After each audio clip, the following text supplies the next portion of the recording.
মহান আল্লাহ সুবহানাহু ওয়া তাআলার দরবারে শুকরিয়া আদায় করছি। আল্লাহ রাব্বুল আলামিন আমাদেরকে দুনিয়ার যাবতীয় ব্যস্ততা দূরে ঠেলে দিয়ে শয়তানের যাবতীয় তৎপরতা ছিন্ন করে মাগরিবের সালাত আদায় করে সাপ্তাহিক কোরআনের আলোচনা অনুষ্ঠানে আসার এবং বসার সুযোগ দান করেছেন। আল্লাহ তাআলা আমাদেরকে কবুল করে নিয়েছেন। এই জন্য আল্লাহ সুবহানাহু ওয়া তাআলার সেই আলিশান দরবারে শুকরিয়া আদায় করে পড়ছি আলহামদুলিল্লাহ। দুরূদ প্রেরণ করছি মানবতার মুক্তির দূত রাহমাতুল লিল আলামিন, যিনি আমাদের শিক্ষক, যিনি আমাদের রাহবার, যিনি আমাদের জন্য মুক্তির বার্তা কোরআন নিয়ে এসেছেন, ইসলাম নিয়ে এসেছেন, যার উপরে কোরআন অবতীর্ণ হয়েছে। আমাদের সেই প্রিয় নবী, প্রিয় রসুল হযরত মুহাম্মাদের উপর আমরা সকলেই বলছি সাল্লাল্লাহু আলাইহি ওয়াসাল্লাম।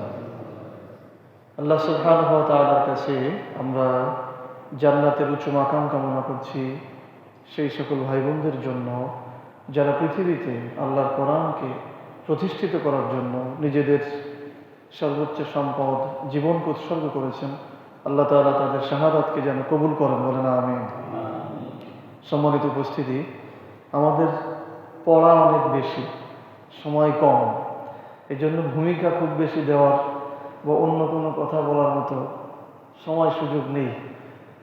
আমাদের আজকের আলোচনা সূরা বাকারার 11 নম্বর রুকু। সূরা বাকারার 11 নম্বর রুকু। এখানে মূলত ইয়াহুদি জাতিগোষ্ঠীর আখলাক চরিত্রের কথা আল্লাহ সুবহানাহু ওয়া তাআলা তুলে ধরেছেন। পুরা এই রুকুতেই ইয়াহুদিদের চরিত্র কেমন, আগে পরে কেমন ছিল, বা তাদের সাথে আল্লাহর সম্পর্কটা কেমন, এই বিষয়গুলোই আল্লাহ তাআলা এখানে উপস্থাপন করেছেন। এর মধ্যে একটি ঘটনাও রয়েছে লম্বা, তো আমরা চেষ্টা করব সংক্ষিপ্তভাবে পুরা রুকুটাই শেষ করার জন্য ইনশাআল্লাহ। আউযু বিল্লাহি মিনাশ শাইতানির রাজীম, বিসমিল্লাহির রহমানির রহিম। আল্লাহ সুবহানাহু ওয়া তাআলা বলছেন, ওয়ালাকাদ আতাইনা মূসাল কিতাব ওয়া কাফাইনা মিন বা'দিহি বির রুসুল ওয়া আতাইনা ঈসা ইবনে মারইয়াম আল বায়িনাত ওয়া আইয়াদনাহু বিরূহিল কুদুস আফাকুল্লামা জাআকুম রাসূলুম বিমা লা তাহওয়া আনফুসুকুম ইস্তাকবারতুম ফাফারিকুন কাযযাবতুম ওয়া ফারিকুন তাকতুলুন। আমরা প্রথমেই বলেছি যে সূরা বাকারার 11 নম্বর রুকু, এটি মূলত ইয়াহুদীদের চরিত্র সম্পর্কে আল্লাহ সুবহানাহু ওয়া তাআলা এখানে আলোচনা করেছেন। তারা নবীদের সাথে কি ব্যবহার করেছে, তারা নিজেদেরকে কি মনে করে, তারা পরবর্তী নবীদের সাথে কীরূপ ব্যবহার করেছে, এই বিষয়গুলো নিয়ে আল্লাহ তাআলা এখানে আলোচনা করেছেন। এবং মুহাম্মদ সাল্লাল্লাহু আলাইহি ওয়াসাল্লাম যখন ইয়াহুদীদেরকে দাওয়াত দিতে গিয়েছেন, তখন তারা যে কথাগুলি বলেছে এবং যে ব্যবহার করেছে, তার প্রেক্ষাপটেই বা পরিপ্রেক্ষিতেই এই আয়াত অবতীর্ণ হয়েছে। তাহলে 86 নম্বর আয়াত, 11 নম্বর রুকু শুরু হয়েছে 86 নম্বর আয়াত থেকে। এখানে আল্লাহ বলেছেন, ওয়ালাকাদ আতাইনা মূসাল কিতাব, আর আমি মূসাকে কিতাব সহ প্রেরণ করেছিলাম। মূসা আলাইহিস সালামকে কিতাব সহ পাঠিয়েছিলাম। ওয়া কাফাইনা মিন বা'দিহি বির রাসূল, এবং পরবর্তীতে অন্য রসুলদেরকেও আমি পর্যায়ক্রমে ধারাবাহিকভাবে পাঠিয়েছিলাম। ওয়া আতাইনা ঈসা ইবনে মারইয়াম আল বায়িনাত, এবং ঈসা আলাইহিস সালামকে, ঈসা ইবনে মারইয়ামকে স্পষ্ট দলিল দিয়েছিলাম। ওয়া আইয়াদনাহু বিরূহিল কুদুস, এবং ঈসা ইবনে মারইয়ামকে আমি রূহুল কুদুস দিয়ে শক্তিশালী করেছিলাম। রূহুল কুদস বলা হয় মূলত জিবরাইল আলাইহিস সালামকে। জিবরাইল আলাইহিস সালামের মাধ্যমে ঈসাকে আমি শক্তিশালী করেছিলাম। তাহলে এই অংশে আল্লাহ তাআলা বলছেন যে আমি মূসাকে কিতাব দিয়ে পাঠিয়েছিলাম এবং পরবর্তীতে পর্যায়ক্রমে আমি রসুল প্রেরণ করেছিলাম, আর ঈসা ইবনে মারিয়ামকে আমি স্পষ্ট দলিল দিয়েছিলাম, মানে কিতাব দিয়েছিলাম, এবং তাকে জিব্রাইল আলাইহিস সালামকে দিয়ে সহযোগিতা করেছিলাম, তার শক্তি বৃদ্ধি করেছিলাম।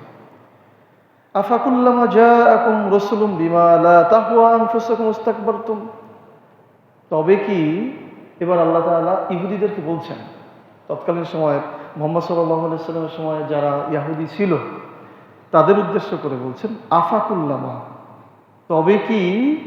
তবে কি তোমরা জাআকুম রাসূল, তোমাদের নিকট যখনই কোনো রসুল আসে, বিমা লা তাহওয়া আনফুসুকুম, আর তিনি যা বলে তা যদি তোমাদের মনোপুত না হয়, যখনই তোমাদের নিকট কোনো রসুল আসে আর সে তোমাদেরকে যা বলে সেটা যদি তোমাদের মনোপুত না হয়, তাহলে তোমরা ইস্তাকবারতুম, অহংকার করে বসো, অস্বীকার করে বসো, অবজ্ঞা করে বসো।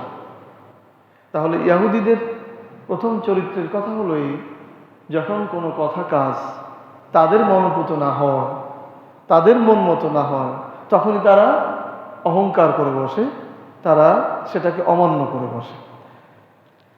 মুহাম্মদ সাল্লাল্লাহু আলাইহি সাল্লাম যখন তাদের নিকট দাওয়াত নিয়ে আসলেন যে আমার উপরে ওহী অবতীর্ণ হয়, আমি শেষ রসুল, আমি শেষ নবী, এই কথাগুলি ইহুদিদের মনোপুত হলো না। এই জন্য তারা অহংকার করলো, মুহাম্মদ সাল্লাল্লাহু আলাইহি সাল্লামকে তারা অস্বীকার করলো। সে কথাই আল্লাহ তাআলা এখানে বলছেন।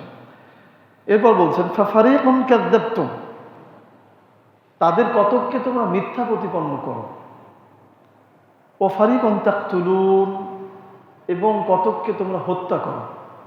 ইহুদিদের নিকট অনেক নবী রাসূল এসেছেন, তার কিছু সংখ্যককে তারা বলেছে তোমরা মিথ্যাবাদী, তোমরা নবী নও, তোমরা রসুল নও, আর কিছু সংখ্যককে তারা হত্যাই করে ফেলেছে। সে কথা আল্লাহ তাআলা বলছেন, ফাফারিকুন কাযযাবতুম ওয়া ফারিকুন তাকতুলুন, তোমরা কিছু সংখ্যককে হত্যা করেছো আর কিছু সংখ্যককে মিথ্যা প্রতিপন্ন করেছো। ইহুদি জাতির বংশ পরিচয়টা আমাদের একটু জানা দরকার, তাহলে ভালো হবে। ইহুদিদের গোড়াপত্তন হচ্ছে মূলত ইয়াকুব আলাইহিস সালামের সন্তান থেকে। ইয়াকুব আলাইহিস সালামের যে 11 সন্তান ছিল, তার মধ্যে 4র্থ নম্বর সন্তানের নাম ছিল ইয়াহুদা। 4র্থ নম্বর সন্তানের নাম ইয়াহুদা। এই ইয়াহুদার যারা বংশধর, তারাই ইহুদি বা বনি ইসরাইল নামে পরিচিত। বনি ইসরাইল, ইয়াকুব আলাইহিস সালামের উপাধি ছিল ইসরাইল, আর তার বংশধর হচ্ছে বনি ইসরাইল। আর সেই বনি ইসরাইলের মধ্যে একজন হচ্ছে ইয়াহুদা। আর ইয়াহুদার থেকে যারা এসেছে, যেই জাতি, যেই সম্প্রদায়, তারা ইহুদি নামে পরিচিত। যে এখনো যারা ইহুদি নামে পরিচিত, তারাই কিন্তু এখনো যারা আছে ওরা নিজেদেরকে বনি ইসরাইল দাবি করে, এবং তারা মনে করে ফিলিস্তিন, প্যালেস্টাইন এগুলো সব আমাদের। কারণ ওই যে কেনান শহরে তাদের পৈতৃক বাড়ি ছিল, কেনান শহরে না, ইয়াকুব আলাইহিস সালামের বসবাসের জায়গা ছিল কেনানে, ইউসুফ আলাইহিস সালাম ছিলেন মিশরে। এই জন্য টোটাল জায়গাকে ইহুদিরা মনে করে সমস্ত কিছু আমাদের। এটা নিয়েই মূলত দ্বন্দ্ব। তাহলে আমরা ইহুদি জাতির পরিচয় জানলাম যে মূলত এরা ইয়াকুব আলাইহিস সালামের বংশধর। ইয়াকুব আলাইহিস সালামের উপাধি ছিল ইসরাইল, সেখান থেকে বনি ইসরাইল। তার 11 সন্তানের 4র্থ নম্বর সন্তানের নাম হচ্ছে ইয়াহুদা। ইয়াহুদার বংশধর যারা, তারা হচ্ছে ইহুদি। আর ইহুদিরা মুহাম্মদ সাল্লাল্লাহু আলাইহি সাল্লামের সময় তারা মদিনায় ছিল। এই আয়াতগুলি মদিনায় অবতীর্ণ। যখন মুহাম্মদ সাল্লাল্লাহু আলাইহি সাল্লাম তাদের নিকট দাওয়াত নিয়ে গেলেন, তখন তারা যে ব্যবহারগুলি করত, সেই ব্যবহার এবং পূর্ববর্তী নবীদের সাথে তারা কি ব্যবহার করেছে, সেই কথাগুলো আল্লাহ তাআলা এখানে বলেছেন। তাহলে যখনই কোনো নবী রাসূল তাদের কাছে এসেছে আর তার কথা, নবী রাসূলের কথা ইহুদিদের মনোপুত হয়নি, তখন তারা সেটাকে অস্বীকার করেছে। কতক নবীকে তারা হত্যা করেছে, কতক নবীকে তারা মিথ্যা প্রতিপন্ন করেছে। দ্বিতীয় আয়াতে আল্লাহ বলছেন, ওয়াকালু কুলুবুনা গুলফুন, ইহুদিরা বলে যে আমাদের অন্তর সত্যের উপরে প্রতিষ্ঠিত আছে, সত্য দিয়ে আচ্ছাদিত আছে, তোমার কথা আমার মধ্যে ঢুকবে না। তারা বুঝাতে চাচ্ছে মুসা আলাইহিসসালামও তো তাদের নবী। মুসা আলাইহিসসালামের নিকট তাওরাত কিতাব এসেছিল, তারা মুসা আলাইহিসসালামকে নবী মনে করে এবং তাওরাত কিতাবকেই তারা তাদের কিতাব মনে করে। পরবর্তীতে মুহাম্মদ সাল্লাল্লাহু আলাইহি ওয়াসাল্লাম যে এসেছেন তাকে তারা নবীও মনে করে না, এবং মুহাম্মদ সাল্লাল্লাহু আলাইহি ওয়াসাল্লামের উপরে যে কোরআন অবতীর্ণ হয়েছে সেটাও তারা গ্রহণ করে না। তারা কি বলে? ওয়াকালু কুলুবুনা গুলফুন, আমাদের অন্তর সত্যের উপরেই প্রতিষ্ঠিত আছে।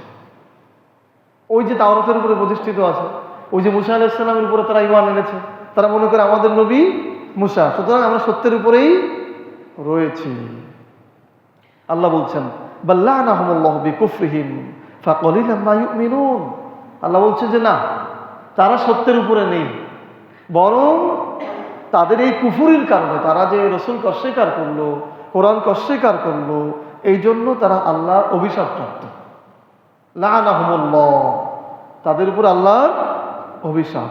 ফাকালিলাম মা ইউমিনুন, তাদের খুব অল্প সংখ্যকই ঈমান আনে, তাদের মধ্যে খুব অল্প সংখ্যকই রয়েছে যারা ঈমান আনে।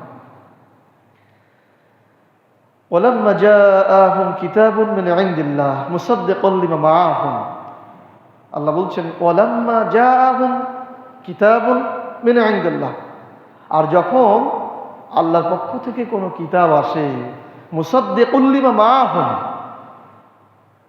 এটি তোমাদের নিকট যেই কিতাব রয়েছে। আপনাদের কষ্ট হচ্ছে? আজকে আলোচনা এরকমই, কিন্তু এখানে এইগুলোই আছে, খুব বেশি মজা দিয়ে বলা যাবে না, যেহেতু ইহুদিদের আলোচনা এরকমই, এখানে এইভাবেই আছে। ক্লাস তো আর প্রতিদিন একরকম হবে না, তাই না? তো আল্লাহ বলছেন ওয়ালাম্মা জাআহুম কিতাবুন মিন ইনদিল্লাহ মুসাদ্দিকুন লিমা মাআহুম, আর যখন আল্লাহর নিকট থেকে তোমাদের নিকট কিতাব আসে, মুসাদ্দিকুন লিমা মাআহুম, তোমাদের নিকট যে কিতাব আছে সেই কিতাবেরই সত্যায়ন স্বরূপ। অর্থাৎ তোমাদের কাছে যে তাওরাত কিতাব আছে, এখন যে কিতাব এসেছে এই কিতাবটা ওই কিতাবেরই সত্যায়ন স্বরূপ, মানে এই কিতাবটা এসে ওই কিতাবকেই সত্য প্রমাণিত করবে। আল্লাহ সুবহানাহু ওয়া তাআলা তাওরাত কিতাবের বেশ কিছু বিধান, বিশেষ করে ফৌজদারি বিধান, এইটা কোরআনে অবতীর্ণ করেছেন। তাহলে তাওরাত কিতাবের কিছু বিধান যেহেতু কোরআনে আল্লাহ তাআলা দিয়েছেন, তো তাওরাত কিতাবও যে ঐশী কিতাব এইটা প্রমাণ করে কোরআন। এবং তাওরাত কিতাবের মধ্যে পরবর্তী কোরআন আল্লাহ তাআলা পাঠাবেন, মুহাম্মদ সাল্লাল্লাহু আলাইহি ওয়াসাল্লাম আসবে, এরকম ভবিষ্যৎবাণী করা ছিল, সে কথা সামনে আসছে। তো আল্লাহ বলছেন যে তোমাদের নিকট আমি যে কিতাব পাঠিয়েছি এটি তোমাদের কাছে যেটা আছে সেটারই সত্যায়ন স্বরূপ। যেমন ধরুন ক্লাসের বইয়ের কিছু ফটোকপি, কোনো একটা প্রশ্নের উত্তর আপনার স্যার আপনাকে ফটোকপি করে দিয়েছেন, 1 মাস পরে পুরা বইটাই আপনাকে ধরে দিয়ে দিয়েছে। তাহলে কি হলো? ওই বই থেকেই ফটোকপি করে দেওয়া হয়েছিল। এখন এই বইতে যখন আপনি ওই বইয়ের কথাগুলো পেয়ে যাবেন, তখন ওই ফটোকপিটা যে সত্য প্রমাণিত, এটা এই বইটা প্রমাণ করবে। ঠিক না? ঠিক, আমি বোঝাতে পারছি কথা? ঠিক এভাবে তাওরাত কিতাব আল্লাহ তাআলা আগে দিয়েছিলেন, পরবর্তীতে কোরআন দিয়ে আল্লাহ তাআলা তাওরাতকে সত্যায়নের কথা বলেছেন, যে তোমাদের কাছে যেটা আছে সেটা এই কিতাব ওই কিতাবকে সত্যায়ন করবে। ওয়াকানু মিন ক্বাবলু ইস্তাফতিহুনা আলাল্লাযীনা কাফারু, ওয়াকানু মিন ক্বাবলু ইস্তাফতিহুনা, অথচ তোমরা ইতিপূর্বে বিজয় চাইতে, ইতিপূর্বে তোমরা বিজয় চাইতে আলাল্লাযীনা কাফারু, কাফিরদের উপরে, এই কিতাব দিয়েই। যে কিতাব, যে কথাগুলো তোমাদেরকে শোনানো হচ্ছে, তাওরাতের মধ্যে যে কথাগুলো ভবিষ্যৎবাণী সম্পর্কে আছে, এই কিতাবের সাহায্যেই কাফিরদের উপরে তোমরা আমার কাছে বিজয় চাইতে। কারণ ইহুদিরা যখন ইমানদার ছিল, ইহুদিদের সময় একদল মুশরিক ছিল, তখন ওই মুশরিক কাফিরদের উপরে বিজয় চাওয়ার জন্য ইহুদিরাও আল্লাহর কাছে প্রার্থনা করতো যখন তারা ইমানদার ছিল। সে কথা আল্লাহ বলছেন যে ইস্তাফতিহুনা আলাল্লাযীনা কাফারু, ইতিপূর্বে তোমরা বিজয় চাইতে কাফিরদের উপরে এই কিতাবের সাহায্যে। ফালাম্মা জাআহুম মা আরাফু কাফারু বিহি, অতঃপর যখন তোমাদের নিকট আসলো তোমরা যা জানতে, তখন তোমরা সেটা অস্বীকার করবে। অতঃপর তোমাদের নিকট তোমরা যা জানতে তা আসলো, তখন তোমরা সেটা অস্বীকার করবে। কি জানতো?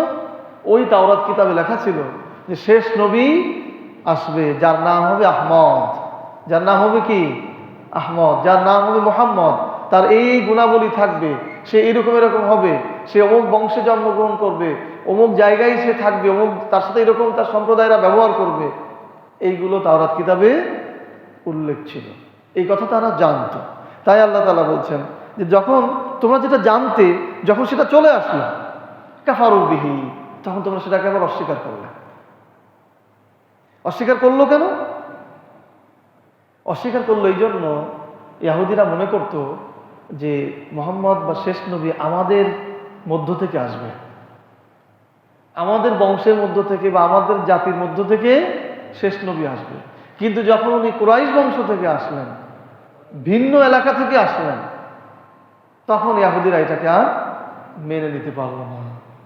অনেক সময় এরকম হয় না যে আমরা চাচ্ছি যে আমাদের মধ্যে অমুকজন আসুক, সে আসলো না, আর একজন এসে যতই সত্য কথা বলুক সেটা ভালো লাগলো না, এরকম তাদের মধ্যে হয়েছিল। ইহুদিরা চিন্তা করতো যে মুহাম্মদ আসবে আমাদের জাতিগোত্রের মধ্য থেকে, আমাদের বংশের মধ্য থেকে, কুরাইশদের বংশের মধ্য থেকে আসছে, যেহেতু এটা আমরা মানব না। কিন্তু তারাও বুঝতো যে তাওরাতে যেই আখলাকের বর্ণনা দেওয়া আছে, যেই চেহারার বর্ণনা দেওয়া আছে, এইটা মুহাম্মদের মধ্যে আছে, সুতরাং এই শেষ নবী। জানার পরেও তারা সেটা অস্বীকার করেছিল। আল্লাহ তাআলা বলছেন ফালানাতুল্লাহি আলাল কাফিরিন, তোমরা যে এটা অস্বীকার করলে এই জন্য তোমাদের উপর আল্লাহর অভিশাপ বর্ষণ হবে। এই জন্য ইহুদিরা হচ্ছে অভিশপ্ত জাতি। ইহুদিরা কি জাতি? অভিশপ্ত জাতি। আমরা প্রতিদিন প্রতি রাকাতে সূরা ফাতিহা পড়ি, শেষের আয়াতে বলি গায়রিল মাগদুবি আলাইহিম ওয়ালাদ-দাল্লিন। মাগদুব অভিশপ্ত, আর পথভ্রষ্ট। অভিশপ্ত বলা হয়েছে ইহুদিদেরকে।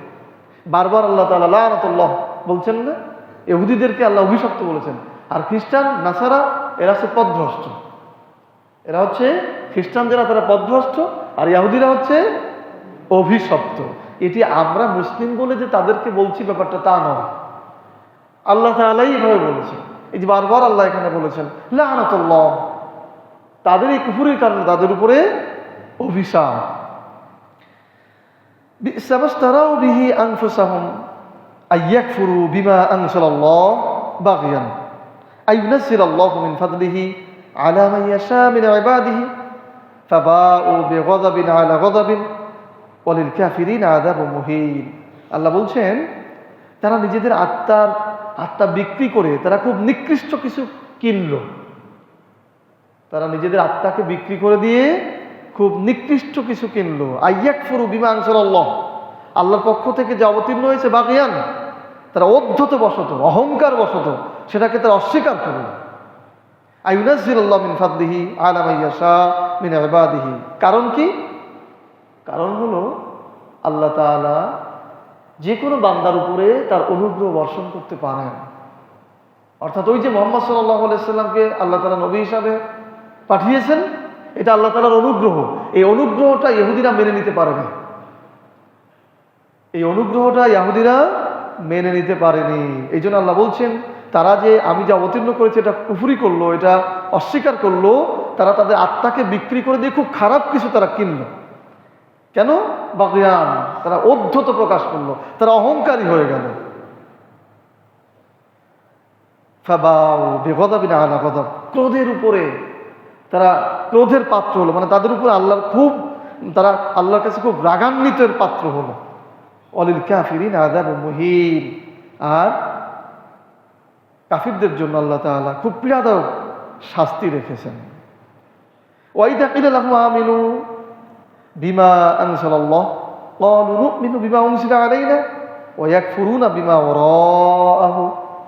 আল্লাহ বলছেন ওয়াইদা কিলা লাহুম আমিনু বিমা আনজালাল্লাহ, যখন তাদেরকে বলা হয় যে তোমরা সেই দিকে আসো আল্লাহ যা অবতীর্ণ করেছেন, ক্বালু, তারা বলে নু'মিনু বিমা উনজিলা আলাইনা, আমরা তো ঈমান এনেছি আমাদের উপরে যা অবতীর্ণ হয়েছে তার উপর। আল্লাহ বলছেন যখন তাদেরকে বলা হয় তোমরা আসো আল্লাহ যা অবতীর্ণ করেছেন সেদিকে, তখন ইহুদিরা বলে আমরা তো ঈমান এনেছি আমাদের উপরে যা আল্লাহ তাআলা অবতীর্ণ করেছেন তার উপরে। সেটা কি? তাওরাত কিতাব, আর এদিকে কোরআন। ওদের উপরে তো তাওরাত কিতাব অবতীর্ণ হয়েছিল, এই জন্য ওরা বলছে যে আল্লাহ তাআলা তাওরাত কিতাব অবতীর্ণ করেছে, আমরা তো তার উপরে ঈমান এনেছি, সুতরাং নতুন করে কোরআনের উপরে আমাদের ঈমান আনার দরকার নেই। পার্থক্য বুঝতে পেরেছেন? তাওরাত কিতাবের উপরে আমরা ঈমান এনেছি, সুতরাং নতুন করে কোরআনের উপর ঈমান আনার প্রয়োজন নেই। ওয়ায়াকফুরুনা বিমা ওয়ারাআহুল হক মুসাদ্দিকাল লিমা মাআহুম। আল্লাহ বলছেন যে তারা তাদের তাওরাত কিতাবে যে ভবিষ্যৎবাণীগুলো ছিল কোরআনে সেটা সত্যায়ন করা হলো, কিন্তু তবুও সেটা তারা অস্বীকার করলো। এরা জেনে বুঝেই সেটাকে অস্বীকার করলো, ইহুদিরা জেনে বুঝেই এটাকে অস্বীকার করলো। এবার আল্লাহ বলছেন তাদেরকে বলো, মুহাম্মদ সাল্লাল্লাহু আলাইহি ওয়াসাল্লামকে বলতে বলছেন, তাদেরকে বলো তোমরা যদি ঈমান আনবেই ফালিমা তাকতুলুনা আম্বিয়া আল্লাহ, তাহলে আল্লাহর পক্ষ থেকে যারা নবী হিসাবে আসলো তাদেরকে হত্যা করলে কেন? পৃথিবীতে সব থেকে বেশি নবী হত্যাকারী জাতি হচ্ছে ইহুদি। সব থেকে বেশি নবী রাসূল হত্যা করেছে ইহুদিরা। আজকের যে ইহুদি আছে দেখেন না, এদের চরিত্র এরা এরকমই ছিল, নবী হত্যাকারী। এই জন্য আল্লাহ বলছেন কুল, হে রাসূল আপনি তাদেরকে বলুন ফালিমা তাকতুলুনা আম্বিয়া আল্লাহ, আল্লাহর পক্ষ থেকে মিন ক্বাবলু ইতিপূর্বে যেসব নবী এসেছে তাদেরকে তোমরা কেন হত্যা করলে? ইন কুনতুম মুমিনিন, যদি তোমরা মুমিন হয়ে থাকো তাহলে তোমরা তাদেরকে হত্যা করলে কেন? ওয়ালাকাদ জাআকুম মূসা বিল বায়িনাত সুম্মা ইত্তাখাযতুমুল ইজলা মিন বা'দিহি ওয়া আনতুম যালিমুন। এই আয়াতের মধ্যে একটি ঘটনা আছে, ঘটনা শুনলে হয়তো আপনাদের কিছু শিক্ষা আসবে। ওয়ালাকাদ জাআকুম মূসা বিল বায়িনাত, এরপর আল্লাহ বলছেন আমি মূসাকে দলিল দিয়ে বায়িনাত দিয়ে প্রেরণ করেছিলাম। সুম্মা ইত্তাখাযতুমুল ইজলা, এরপরেও তোমরা গোবৎসের পূজা শুরু করেছিলে। গরুর বাছুর আছে না, এইটার পূজা শুরু করেছিলে। ওয়া আনতুম যালিমুন, আর তোমরা নিজেদের প্রতি জুলুম করেছিলে, অত্যাচার করেছিলে, শিরক করেছিলে। ঘটনাটি হলো এরকম, মুসা আলাইহিস সালাম আল্লাহ রাব্বুল আলামিনের সাথে দেখা করার জন্য তুর পর্বতে গিয়েছিলেন। কোথায়? তুর পর্বতে গিয়েছিলেন। এই ঘটনার বিভিন্ন রকম ব্যাখ্যা রয়েছে। যেমন একটি ব্যাখ্যা এরকম যে ইহুদিরা তৎকালীন যারা ছিল তারা বলতো যে তোমার সাথে যে আল্লাহর কথা হয় এটা আমাদেরকে দেখাতে হবে। নবী রাসূলকে সব থেকে বেশি প্রশ্নে জর্জরিত করেছিল ইহুদিরা। উল্টা পাল্টা একটা প্রশ্ন করত, যেমন তেমন একটা প্রশ্ন করত। তো মুসা আলাইহিস সালামকে তারা বলেছিল যে তোমার সাথে যে আল্লাহর কথা হয় এটা আমাদেরকে দেখাতে হবে। তখন বিভিন্ন গোত্র থেকে মুসা আলাইহিস সালাম 40 জন লোক নির্ধারণ করেছিলেন। 40 জন লোক নিয়ে তুর পর্বতে গিয়েছিলেন আল্লাহর সাথে কথা বলার জন্য, বা তাওরাত কিতাব নিয়ে আসার জন্য, বা ওহী নিয়ে আসার জন্য। ইতিমধ্যে মুসা আলাইহিস সালামের ভাইয়ের নাম কি ছিল বলেন তো দেখি? মাশাআল্লাহ, আপনারা তো ভালোই জানেন, হারুন আলাইহিস সালাম, তাই না? মুসা আলাইহিস সালামের ভাই হারুনও নবী ছিলেন। কি ছিলেন? নবী ছিলেন। ওনাকে নবুয়ত দেওয়া হলো কেন? শক্তিশালী করার জন্য, তাই না? এই জন্য দাওয়াতি কাজ করার জন্য ভাই প্রয়োজন হয়, বন্ধু প্রয়োজন হয়, শক্তিশালীর পাশে কেউ দাঁড়াবে এরকম প্রয়োজন হয়, ঠিক না? মুসা আলাইহিস সালাম আল্লাহর কাছে বলেছিলেন, প্রথমত মুসা আলাইহিস সালামের মুখে কণ্ঠে একটু জড়তা ছিল। কি ছিল? জড়তা ছিল, স্পষ্ট কথা বলতে পারতেন না। রব্বি জিদনি ইলমা রব্বি ইশরাহ লি সাদরি ওয়া ইয়াসসির লি আমরি ওয়াহলুল উকদাতাম মিন লিসানি ইয়াফকাহু কওলি। এই দোয়া কার?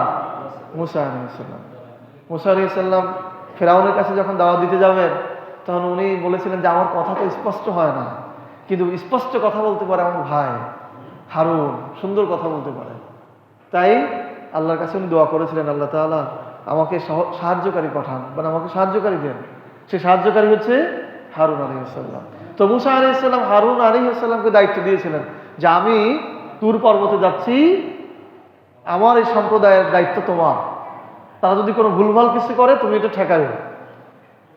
তখন মুসা আলাইহিস সালাম যখন তুর পর্বতে গেলেন, তার সাথে যে সঙ্গীরা ছিল, আল্লাহ রাব্বুল আলামিন যখন মুসা আলাইহিস সালামের সাক্ষাৎ দিলেন তখন আল্লাহর নূরের যে প্রজ্বলন এইটাতে বাকিরা বেহুশ হয়ে পড়ল। নবী ছাড়া বাকিরা বেহুশ হয়ে পড়ল। এই ঘটনার কারণে ওনার ফিরে আসতে দেরি হলো, ফিরে আসতে দেরি হলো। ইতিমধ্যে যারা যে সম্প্রদায়দেরকে রেখে গিয়েছিল তারা বলল যে মুসা আলাইহিস সালামের সাথে আল্লাহ দেখা করে নাই, এই জন্য সে আমাদের সাথে ফিরে আসতেছে না, এত তো দেরি হওয়ার কথা না।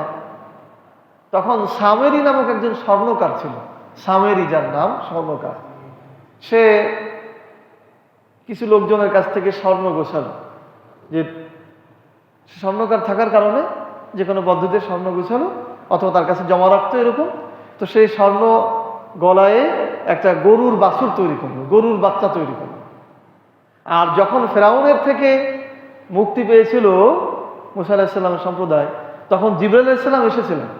এই সামেরি তখন লক্ষ্য করেছিল যে জিবরাইল আলাইহিস সালামের ঘোড়া যেই ভূমিতে মানে যেখানে পা রাখছে সেখানে সবুজ হয়ে যাচ্ছে।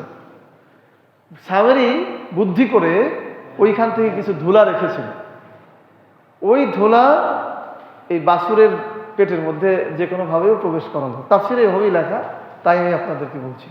যখনই প্রবেশ করালো তখন বাছুর ডাকতে শুরু করলো, হাম্বা হাম্বা করে ডাকতে শুরু করলো।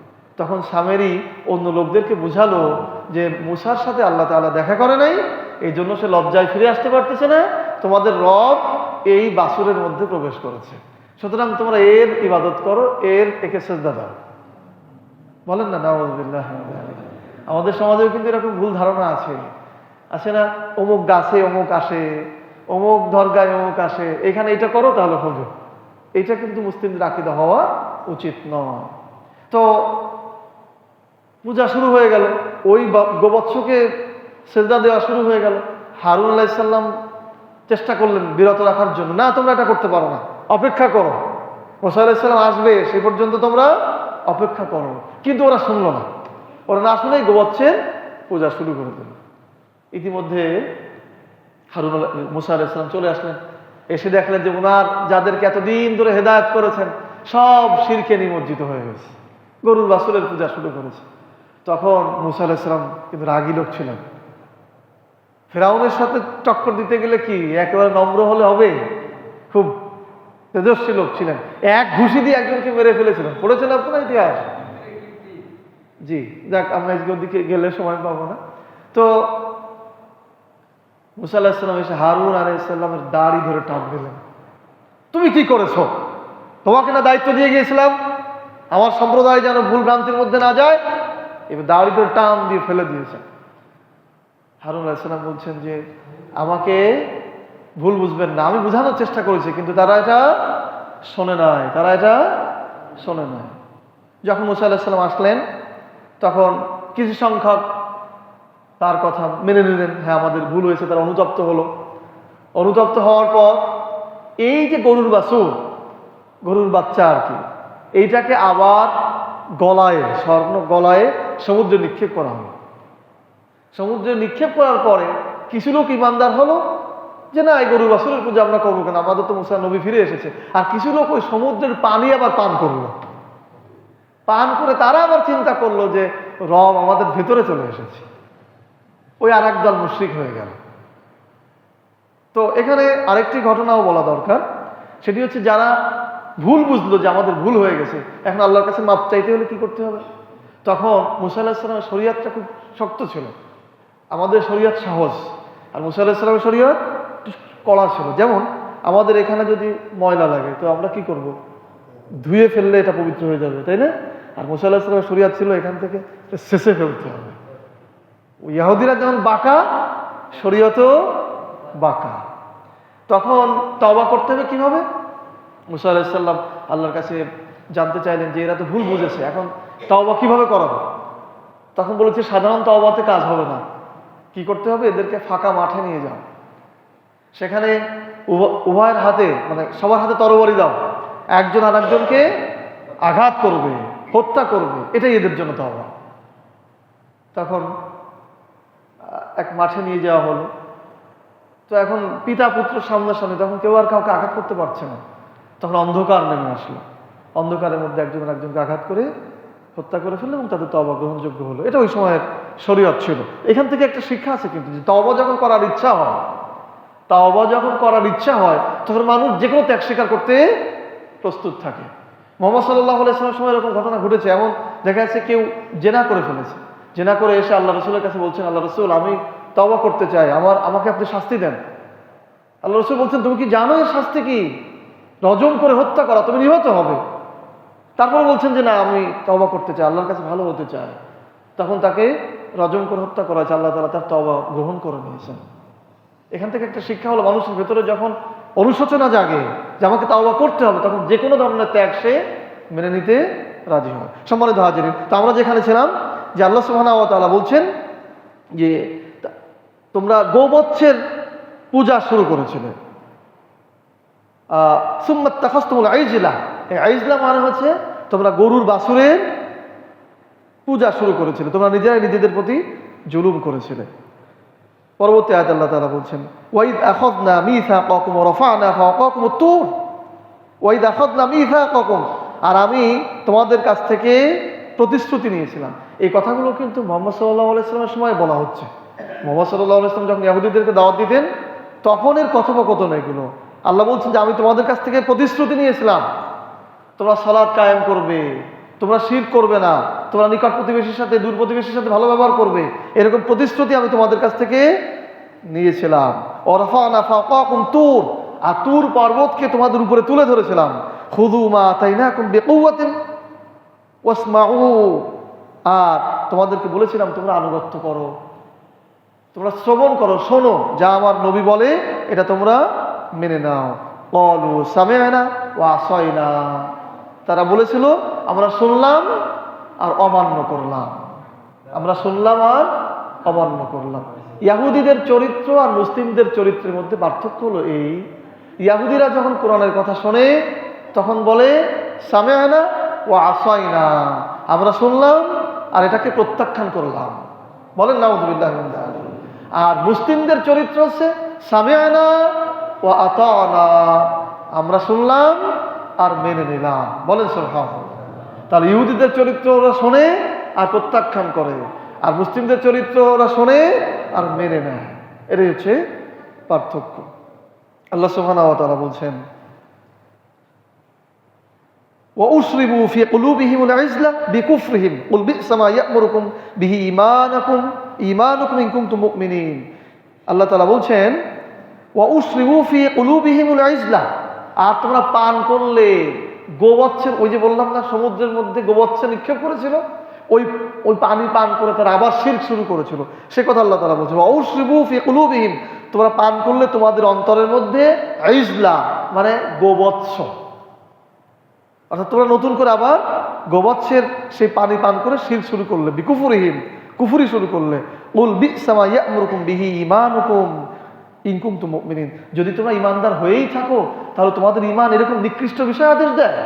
ওই যে ওরা বলছেন আমরাও ঈমানদার, তা আল্লাহ বলছেন যে তোমরা যদি ঈমানদার হয়েই থাকো তাহলে তোমাদের ঈমান কি এরকম নিকৃষ্ট বিষয়ে তোমাদেরকে নির্দেশ দেয়?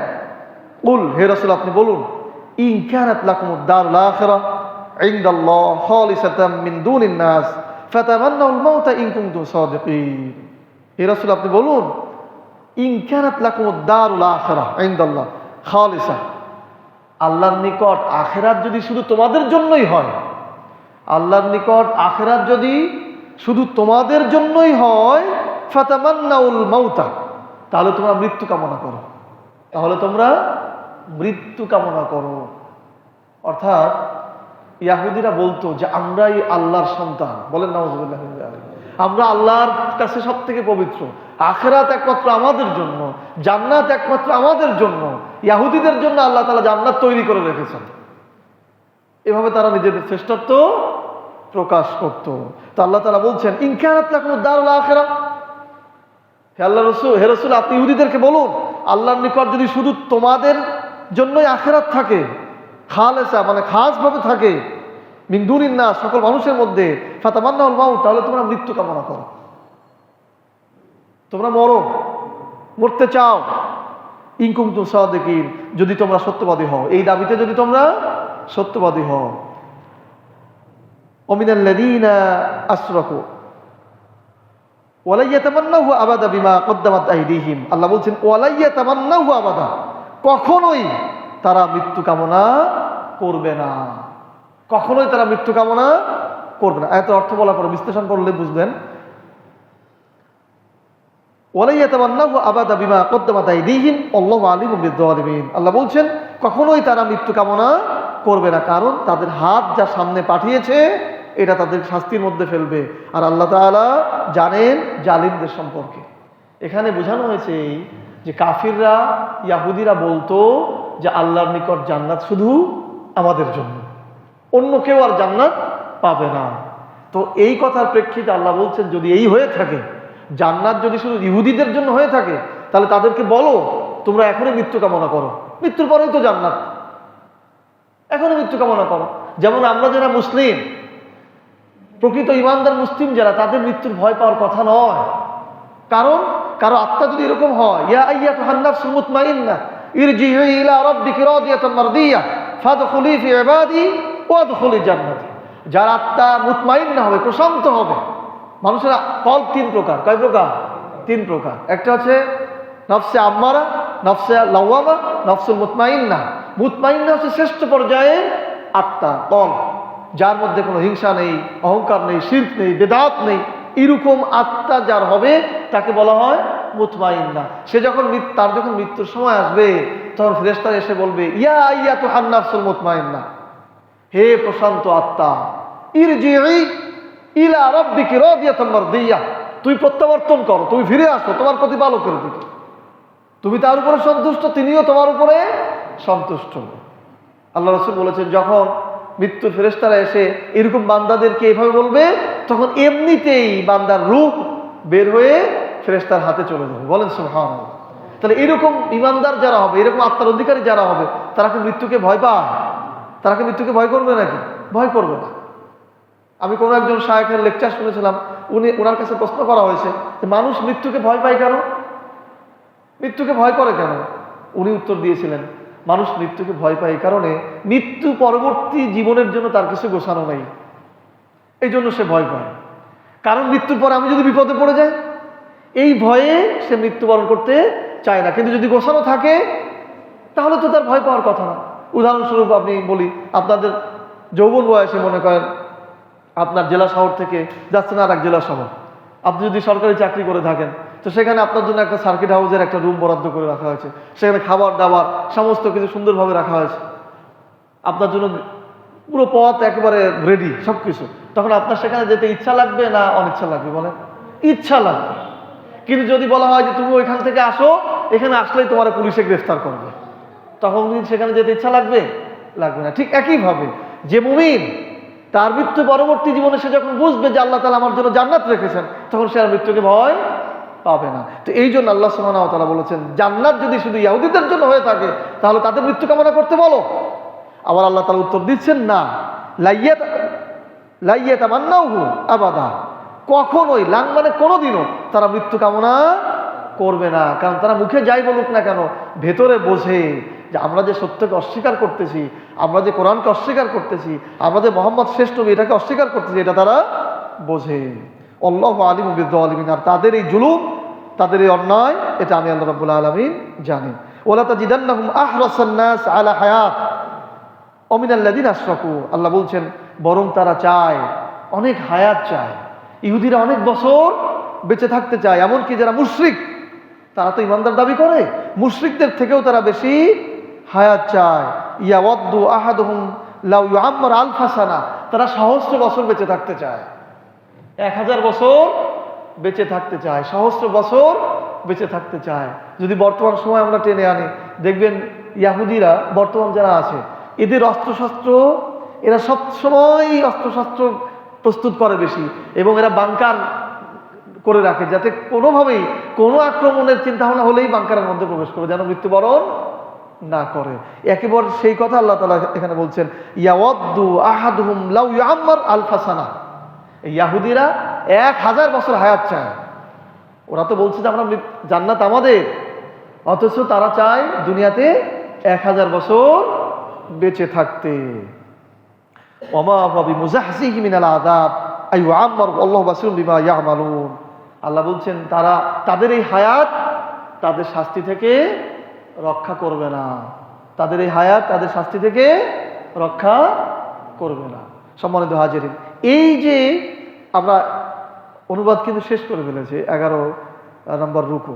সর্বশেষ আল্লাহ তাআলা বলছেন তারা যে হায়াত চায়, দীর্ঘদিন বেঁচে থাকতে চায়, এই দীর্ঘদিন বেঁচে থাকার পরেও তারা যদি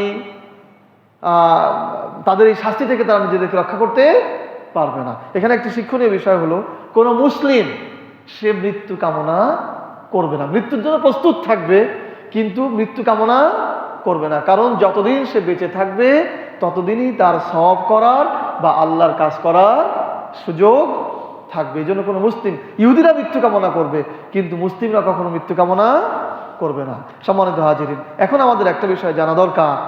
এতক্ষণ আমরা ইহুদিদের চরিত্র সম্পর্কে জানলাম। কাদের চরিত্র জানলাম? ইহুদিদের। আমরা জানলাম যে ইহুদিরা হচ্ছে মূলত ইয়াকুব আলাইহিস সালামের বংশধর। তাদের ইয়াকুব আলাইহিস সালামের উপাধি ছিল ইসরাইল। তার যে সন্তানাদি তাদেরকে বলা হতো বনি ইসরাইল। এই বনি ইসরাইলের মধ্যে ৪র্থ নাম্বার সন্তান ছিল ইয়াহুদা। তার যে সম্প্রদায়, তার যে বংশ, সেটাই হচ্ছে কি ইয়াহুদি, যারা এখনো এই যে ইসরায়েল বা ফিলিস্তিন নিয়ে যে বিষয়টা, সেই ইয়াহুদি এখনো রয়েছে। তাদের চরিত্র ছিল কেমন? তারা মুহাম্মদ সাল্লাল্লাহু আলাইহি ওয়াসাল্লামকে অস্বীকার করেছিল, কোরআনকে অস্বীকার করেছিল। যদিও তাদের তাওরাত কিতাবে মুহাম্মদ সাল্লাল্লাহু আলাইহি ওয়াসাল্লাম আসবেন, কোরআন পরবর্তীতে আসবে, এগুলো লেখা থাকার পরেও এটা তাদের মনোভূত না হওয়ার কারণে তারা সেটাকে অস্বীকার করেছিল। এখন আমাদের জানা দরকার ইহুদিদের সাথে মুসলিমদের সম্পর্ক কেমন থাকা উচিত। ইহুদিদের সাথে মুসলিমদের সম্পর্ক কেমন থাকা উচিত? আল্লাহ সুবহানাহু ওয়া তাআলা বলছেন, ইয়া আইয়ুহাল্লাযীনা আমানু, হে ঈমানদারেরা, লা তাত্তাখিযুল ইয়াহুদা ওয়ান নাসারা আউলিয়া। আল্লাহ তাআলা বলছেন, ইয়া আইয়ুহাল্লাযীনা আমানু লা তাত্তাখিযুল ইয়াহুদা ওয়ান নাসারা আউলিয়া। হে ঈমানদারেরা, তোমরা ইহুদি এবং খ্রিস্টানদেরকে বন্ধুরূপে গ্রহণ করো না। তোমরা ইহুদি এবং খ্রিস্টানদেরকে বন্ধুরূপে গ্রহণ করো না। এখানে কোনো ব্যাখ্যার প্রয়োজন নেই। আল্লাহ স্পষ্টভাবে নাম ধরে উল্লেখ করেছেন, ইয়া আইয়ুহাল্লাযীনা আমানু, হে বিশ্বাসীরা, লা তাত্তাখিয, তোমরা গ্রহণ করো না, আল ইয়াহুদ মানে ইহুদি, ওয়ান নাসারা মানে খ্রিস্টান, তোমরা ইহুদি এবং খ্রিস্টানদেরকে বন্ধুরূপে গ্রহণ করো না। বা'দুহুম আউলিয়া বা'দিন, তারা একে অপরের বন্ধু। ইহুদি আর খ্রিস্টান একে অপরের বন্ধু। ওমাইয়া তাআল্লাহু মিনকুম ফাইন্নাহু মিনহুম, যদি তোমাদের মধ্যে কেউ তাদেরকে বন্ধুরূপে গ্রহণ করে তাহলে সেও তাদের অন্তর্ভুক্ত হয়ে যাবে। বলেন না নাউযুবিল্লাহি মিন যালিক। ইন্নাল্লাহা লা ইয়াহদিল কওমাল যালিমিন, নিশ্চয় আল্লাহ তাআলা জালিম সম্প্রদায়কে হেদায়েত দান করেন না। অর্থাৎ যারা ইহুদি এবং খ্রিস্টানদের সাথে সম্পর্ক রাখবে তাদেরকেও আল্লাহ তাআলা জালিম বলেছেন। তাহলে এখানে আমাদের শিক্ষা কি? যে কোনো রকমই কোনো মুসলিম দেশ, কোনো রাষ্ট্রপ্রধান, মুসলিম রাষ্ট্রপ্রধান, এরা ইহুদি খ্রিস্টানদের সাথে সম্পর্ক রাখতে পারে না।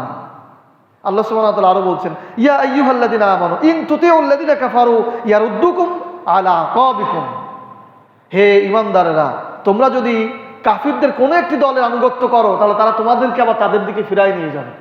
অর্থাৎ খ্রিস্টান অথবা ইহুদি এর কোনো এক সম্প্রদায়ের আনুগত্য যদি তোমরা করো তা তোমাদেরকে আবার তারা ওই কাফিরের দিকে, কুফুরের দিকে ফিরাই নিয়ে যাবে। সম্মানিত উপস্থিতি, আজকে দুঃখজনক ব্যাপার যেটা আমি বোঝানোর চেষ্টা করছি, আজকে আমাদের যে প্রাণ কেন্দ্র আরব আমিরাত, সৌদি আরব, এই সমস্ত জায়গাগুলোতে এই ইহুদি খ্রিস্টানদের ঘাঁটি রয়েছে, তাদের সাথে তাদের সম্পর্ক রয়েছে। এটা আপনারা শিক্ষিত জন, আপনারা সবাই জানেন। অথচ কথা ছিল তাদের সাথে কোনো রকম সম্পর্ক থাকবে না। কিন্তু আপনি সৌদি আরবের মতো জায়গায়, যেখানে মুহাম্মদ সাল্লাল্লাহু আলাইহি ওয়াসাল্লাম এসেছেন, যেখানে মুহাম্মদ সাল্লাল্লাহু আলাইহি ওয়াসাল্লামের উপরে এই আয়াতগুলো অবতীর্ণ হয়েছে, ইয়া আইয়ুহাল্লাযীনা আমানু লা তাত্তাখিযুল ইয়াহুদা ওয়ান নাসারা আউলিয়া বা'দুহুম আউলিয়া বা'দিন, হে ঈমানদারেরা, তোমরা ইহুদি খ্রিস্টানদের সাথে বন্ধুত্ব করো না, তারা একে অপরের বন্ধু। যেখানে আয়াত অবতীর্ণ হয়েছে সেই সৌদি আরবে সেই খ্রিস্টানের ঘাঁটি রয়েছে। আমেরিকার ঘাঁটি মানে খ্রিস্টানদের ঘাঁটি, আর আমেরিকার ঘাঁটি মানে ইহুদিদের ঘাঁটি। কারণ আমেরিকা আর ইসরায়েল কখনো দেখেছেন এদের মধ্যে বিরোধ? আমেরিকা আর ইসরায়েল এরা একসাথে মিলে মুসলিমদের শত্রু। পাশাপাশি আরো একটা রয়েছে, আল্লাহ তাআলা বলছেন, লাতাজিদান্না আশাদ্দান নাস আদাওয়াতাল লিল্লাযিনা আমানু আল ইয়াহুদা ওয়াল আশরাক, মুমিনদের শত্রুতায় সবথেকে বেশি পাবে ইহুদিদেরকে এবং মুশরিকদেরকে। ইহুদিদেরকে এবং মুশরিকদেরকে দেখবেন, যখনই ইসরায়েলের কোনো বিষয় হয় ভারত তাকে সাপোর্ট দেয়। ভারত সমর্থন দিয়ে দেয়। কেন? ভারত জাতি হিসাবে তারা মুশরিক।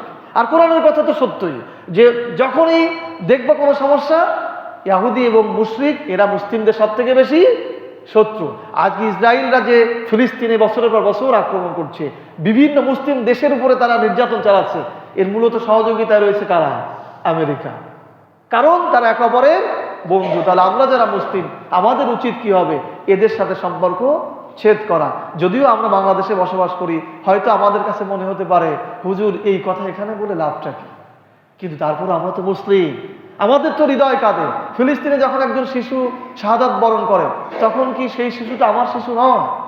আমার কি কষ্ট লাগা উচিত না? আজকে অন্য অন্য যে সমস্ত জায়গাতে ইসরায়েল আমেরিকা আক্রমণ করে হাজার হাজার মানুষকে হত্যা করে, তারা কি আমার ভাই না?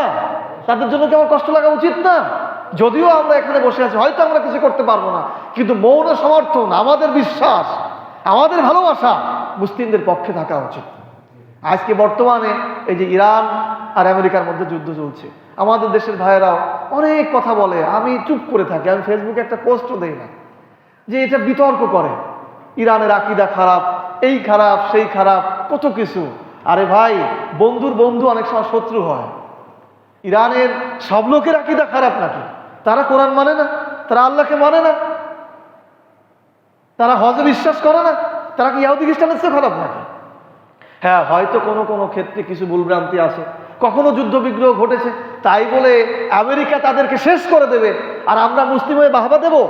এটা কি ঠিক হবে বলেন? এটা ঠিক হবে না। হ্যাঁ, তাদের আকীদা খারাপ, আন্তর্জাতিকভাবে যারা আছে তারা সেটাকে বলতে পারে যে এটা না, এটা ঠিক করো, কিন্তু তার মানে এই না যে আমেরিকা তাদেরকে শেষ করে ফেলবে, হাজার হাজার শিশুদেরকে হত্যা করবে আর আমরা আমেরিকাকে সমর্থন দেবো, ইসরায়েলকে সমর্থন দেবো। এটা আমাদের ইমানের বিরুদ্ধে চলে যায়। কারণ আল্লাহ বলেছেন লা তাজিদান্না আশাদ্দান নাস আদাওয়াতাল লিল্লাযিনা আমানু ওয়াল ইয়াহুদ ওয়াল আশরাকু। আজকে আমেরিকার শক্তি কম হওয়া মানে ইসরায়েলের শক্তি কমে যাওয়া। তো কাজেই আমাদের এই আকীদাগত দ্বন্দ্ব এখন থাকা উচিত নয়। আমাদের উচিত অন্তত ইহুদি এবং খ্রিস্টানরা যেন মুসলিমদের উপরে নির্যাতন না করে। আজকে আপনারা শিক্ষিত জন, আপনারা দেখেছেন সন্ধি চুক্তি কখন হয়? সমানে সমানে যখন যুদ্ধ হয় তখন, ঠিক না? ঠিক বলেন। আমি ছোটখাটো মানুষ, আমার সাথে যদি বিরাট পালোয়ান একজনকে যুদ্ধ করতে নিয়ে আসেন, তো সে কি আমার সাথে সন্ধি করবে? বলছে ওকে তো আমি এমনি পরাজিত করতে পারবো, তো সন্ধি করার কি দরকার? আজকে সারা পৃথিবীর মধ্যে আমেরিকা, ইসরায়েল বা অন্যান্য যারা আছে তাদের সাথে বিরোধ করার মতো অস্ত্রে শস্ত্রে সজ্জিত রাষ্ট্র ইরান। ইরান যদি একেবারে তাদের অস্ত্রকে যদি শেষ করে দিতে পারে, তাহলে অন্য মুসলিম দেশের উপরে আরো নির্যাতন আসবে। কাজে আমরা মুসলিম হিসাবে আমাদের সমর্থন করা উচিত ইরানকে। তাদের আকীদাগত প্রশ্ন পরের বিষয়, কিন্তু আমরা চেয়ে চেয়ে দেখবো ইরানকে ধ্বংস হয়ে যেতে, এটা কখনোই ঠিক হবে না। সম্মানিত উপস্থিতি, আজকে আমাদের আলোচনার বিষয় ছিল ইহুদিদের চরিত্র সম্পর্কে। আমরা জানলাম আমরা কখনোই ইহুদিদের পক্ষে আমাদের কোনো কথা যাক, খ্রিস্টানদের পক্ষে যাক, মুশরিকদের পক্ষে যাক, এরকম কোনো কথা আমরা বলবো না, এরকম কোনো কাজও আমরা করব না। আল্লাহ সুবহানাহু ওয়া তাআলা আমাদের সকলকে ইহুদিদের ব্যাপারে, খ্রিস্টানদের ব্যাপারে সতর্ক থাকার তৌফিক দান করুন। সকলে বলেন আমিন।